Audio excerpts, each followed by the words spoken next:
आणि भगिनींनो, मी आज तुमच्यासाठी एक नवीन सुविचार व विचार घेऊन आलोय. तो सुविचार व विचार पूर्णतः ऐकावा, आवडल्यास लाईक करावा, शेअर करावा आणि माझ्या अनमोल विचार मंच या यूट्यूब चॅनलला, फेसबुक पेजला व इंस्टाग्राम आय डीला सबस्क्राईब सुद्धा करावा. बंधू आणि भगिनींनो, जो माणूस त्याच्या जीवनात वेळेला व तो करीत असलेल्या कार्याला म्हणजेच कष्टाला महत्त्व देत असतो, त्याच्या जीवनात अपयश येण्याची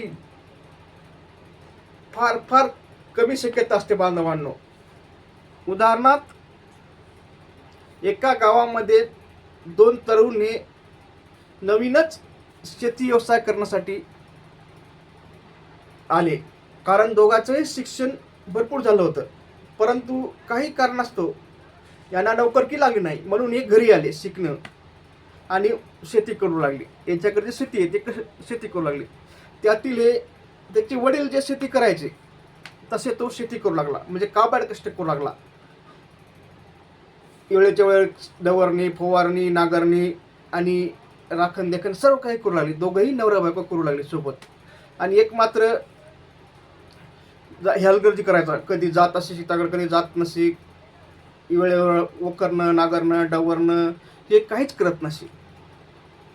कारण जे काबाड कष्ट जास्त करतो त्याच्याकडे जमीन कमी होती, आणि जो याच्याकडे जास्त शेती होती तो मात्र कमी करतो. त्याचा परिणाम त्याचं उत्पन्न घटलं आणि याचं उत्पन्न वाढलं. यानं उत्पन्न घटल्यामुळं यानं ते शेतीकडे जास्त लक्ष दिलं.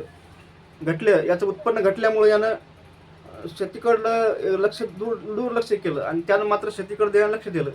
मग कधी हळद लाव, कधी हळद लाव, कधी भुईमुग पेर, कधी असं करून त्यानं डबल पीक घेण्यास सुरुवात केली. आणि यानं मात्र शेतीकडे दुर्लक्ष, कारण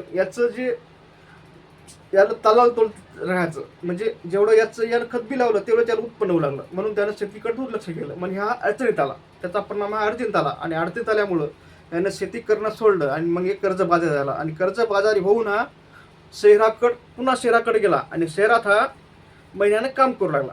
आणि शेती यानं बटाईन दिली एका गावातल्याच माणसानं. त्या शेती यानं बटाईन दिली त्या माणसानं त्या माझ्यासारखेच काबाड कष्ट करण्यात केले, त्या मित्रासारखेच काबाड कष्ट करण्यास सुरुवात केली. त्याचा परिणाम त्याच्या मित्राची प्रगती झाली, आणि त्यानं शेती केली त्याची सुद्धा प्रगती झाली, आणि याची प्रगती खुटली. मला सांगायचं तात्पर्य बंधवांनो एवढंच की तुम्ही जे क्षेत्र निवडलं त्या कार्यात भरपूर असे कष्ट ठेवा आणि भरपूर असे प्रयत्न करा. तेव्हाच तुम्हाला तुमच्या जीवनात व कार्यात सुद्धा अपयश येण्याची भीती नसता असं अपयश व्यक्त. एवढं ठिकाणी सांगतो. माझा व्हिडिओ आवडल्यास लाईक करा, शेअर करा आणि सबस्क्राईब करा. असं वाटतं तुमच्या कामाचं नाही, तुमच्या मित्राच्या, मैत्रिणीच्या, नातेवाईकाच्या कोणाचा तरी काम असेल त्यांना तो शेअर करा आणि त्यांना सुद्धा लाईक आणि सबस्क्राईब करा. म्हणजे असेच चांगले व्हिडिओ तुमच्यापर्यंत आले त्यांच्यापर्यंत जातील, आणि भविष्यात कुठं ना कुठं माझा व्हिडिओ तुमच्या आणि त्यांचं सुद्धा काम पडेल. म्हणून तुम्हाला पुन्हा दुसरा विनंती करतो की माझ्या अनमोल विचार मंच या यूट्यूब चॅनलला, फेसबुक पेजला व इंस्टाग्राम आयडीला सबस्क्राईब करावं. एवढं ठिकाणी म्हणून धन्यवाद पुन्हा ऐकल्याबद्दल.